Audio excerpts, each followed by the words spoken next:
Iron Hills family. I am Mrs. Flurry. I'm the counselor for pre-K through second grade and also the K-3 screening specialist. Today, I'd like to go over some things about K-3 screening. Now, K through third grades are screened at least one time for characteristics of dyslexia, ADHD, and social emotional, also called at risk. Every student has an opportunity to be screened if it's warranted, so let's keep that in mind.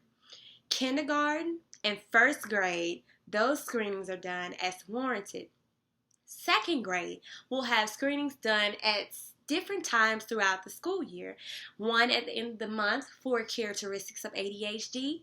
Then we will have one in about October for characteristics of dyslexia. And only those students who do not benchmark on Dibbles testing gets that second screener in second grade. And then for our social emotional, we take that towards the beginning of the second semester of school so that we can really get to know our students and have a more accurate depiction of if they are having these issues socially and emotionally. Now, these are only screeners. They're not assessments or anything like that. We can't diagnose anything, but these are screeners to make sure that we're monitoring our students and keeping up with them and tracking to make sure that they're ultimately successful. I want to talk about the black boxes that I'm going to distribute. The black boxes will have file folders for each student in your class inside. Now, they should be kept in alphabetical order. Kindergarten teachers, you are to write names on these folders. Last name, comma, first name is preferred. You will keep them in your box and keep them in alphabetical order and file the K-3 yellow cards inside and any other screener that has been done on the child.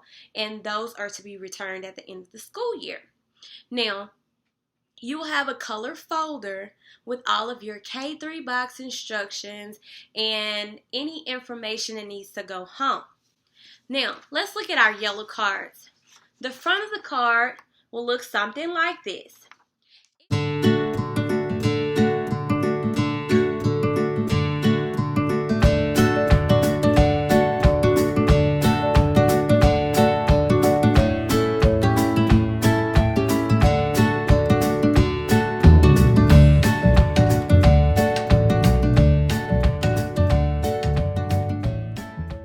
If you have a repeater, you may record this data on that card, or you may attach a white sheet, another sheet of paper. You can just staple it to it because the purpose of that yellow card is to have data with Dibbles, Ames Web, anything you'll need, the K-3 screenings, just in case you need this information for an SBLC meeting, and you can have it right there at your fingertips. It's important they have scores for the beginning, middle, and end of the year. Once the children take these assessments, don't just leave these cards in file folders in that black box and let it collect dust. We want to collect data and not dust, and we don't want to rush and get these things done at the end of the year. It's made so that we can keep tabs on each student all throughout the year. So you want to make sure that you're updating your cards after every benchmark assessment and that you're tracking on your students. If you have a student that drops, please let me know and give me back that folder so that I can send it to that child's new school. If you have a child that's been added to your classroom, please let me know. Also, email me so that I can make sure I request the information in that child's K-3 screening folder so that it can be added to your black box.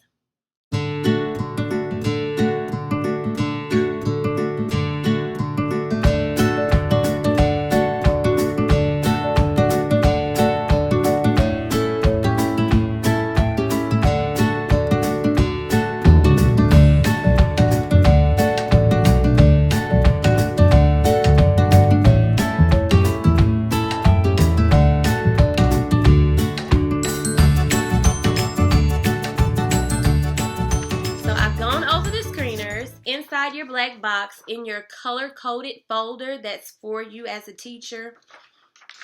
you will see a classroom screening documentation card.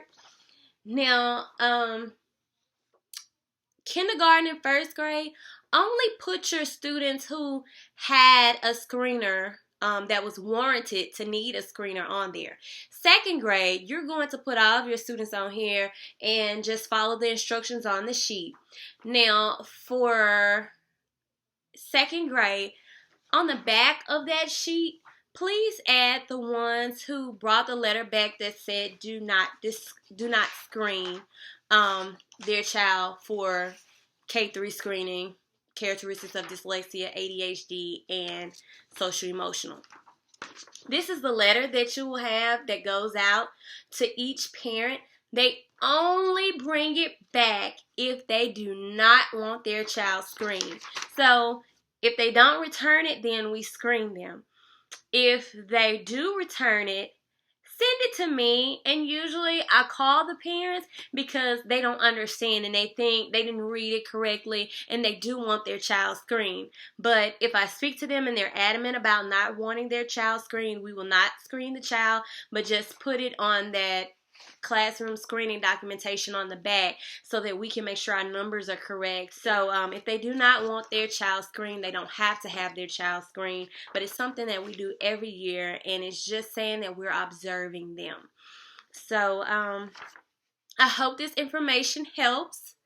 And your boxes will be delivered really soon. I'll come around to the classrooms and have you sign for your boxes, and then you will sign them back in at the end of the year with your folders in alphabetical order and names on every folder, and make sure that every child has a screener for my second graders. They should have each of the 3 screeners done by the end of second grade. If you have any questions or comments, please feel free to contact me. You can call me, email me, leave a note for me, beckon me, and I'll come to you. Just let me know. I hope you have a great school year, and I look forward to working with you all on K-3 screening. Thank you.